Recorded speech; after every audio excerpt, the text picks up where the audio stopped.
मृत्यु के बाद आत्मा का सफर कैसा होता है? बस ये 5 ही होते हैं, अंतिम यात्रा में देते हैं साथ। मन के बीड़ी कया होता है। कहा जाता है कि व्यक्ति खाली हाथ आया है और खाली हाथ ही जाएगा। लेकिन ग्रंथों के अनुसार व्यक्ति की मृत्यु के बाद भी 5 चीजें उसके साथ अगले जन्म तक जाती हैं। तो आइए जानते हैं मरने के बाद क्या साथ ले जाता है व्यक्ति। इससे पहले कहानी में आप खो जाए चैनल को सब्सक्राइब जरूर कर लेना, क्योंकि इस चैनल पर इसी तरह का वीडियो मिलता रहता है।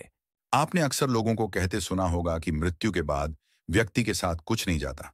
जो भी उस व्यक्ति से जुड़ी भौतिक सुख की चीजें हैं, वह सब यहीं रह जाती हैं। अगर पुराण, वेद और बाकी धर्म ग्रंथ को देखा जाए, तो उनमें स्पष्ट बताया गया है कि व्यक्ति की मृत्यु के बाद भी कुछ चीजें उसके साथ अगले जन्म तक जाती हैं। कुछ चीजें ऐसी हैं जिनका भुगतान व्यक्ति के अगले जन्म में भी करना पड़ता है। तो आइए जानते हैं ऐसी कौन सी 5 चीजें हैं जो मरने के बाद भी व्यक्ति के साथ जाती हैं। ज्ञान व्यक्ति को भीड़ में सबसे अलग करता है। ज्ञान के बल पर आप अपनी एक अलग पहचान और लोगों पर छाप छोड़ने में कामयाब रहते हैं। इसलिए अपनी मृत्यु से पहले पहले आप जितना ज्ञान ले लेंगे, वह आपके बहुत काम आएगा। दरअसल ऐसी मान्यता है कि जीवित रहते हुए व्यक्ति जो गुण सीख लेता है, वह उसके साथ मृत्यु के बाद भी जाते हैं। इसलिए अपना समय खुद को अच्छा ज्ञान और गुण सीख में व्यस्त करें। श्री गीता में भी इस बात का जिक्र किया गया है कि ज्ञान और दान कभी नष्ट नहीं होता है। धार्मिक ग्रंथों में बताया गया है कि कर्ज कभी भी व्यक्ति का पीछा नहीं छोड़ता। अगर किसी व्यक्ति ने आपका भला किया है, तो उसका ये आरण जैसा ही मौका मिले, उतार देना चाहिए। अगर आप किसी का आरण नहीं उतारते हैं, तो उसे जन्म जन्मांतर तक चुकाना पड़ता है। वह कर्ज उतारना पड़ता है। अगले जन्म में वह कर्ज किसी भी रूप में आपको चुकाना पड़ सकता है। साथ अगर आपने किसी को कर्ज दिया है और उस व्यक्ति की मृत्यु कर्ज चुकाने से पहले ही हो जाती है, तो आपको भी बार बार जन्म लेना पड़ सकता है। इसलिए ऐसे व्यक्ति को उसकी मृत्यु के साथ ही माफ कर देना आपके लिए उचित रहेगा। ग्रंथों के अनुसार अगर किसी चीज को पाने की चाहत रखते हैं और वह चीज व्यक्ति को न मिले, तो मृत्यु के बाद भी उस चीज की वासना उसका पीछा नहीं छोड़ती।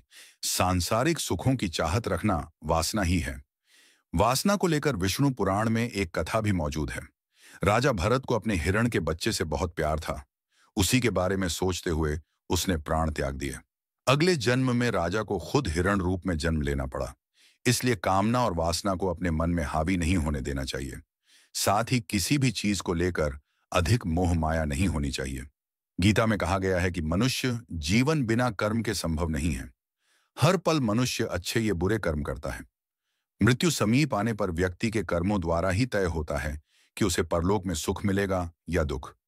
इन्हीं के परिणाम से अगले जन्म में अच्छा बुरा फल प्राप्त होता है। कर्म 7 जन्मों तक व्यक्ति का पीछा नहीं छोड़ते हैं। इसका एक उदाहरण महाभारत में भी मौजूद है।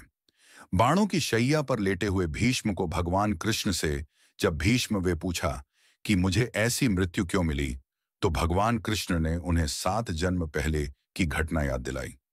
7 जन्म पहले भीष्म ने एक अधमरे सांप को उठाकर नागफनी के कांटों पर फेंक दिया था।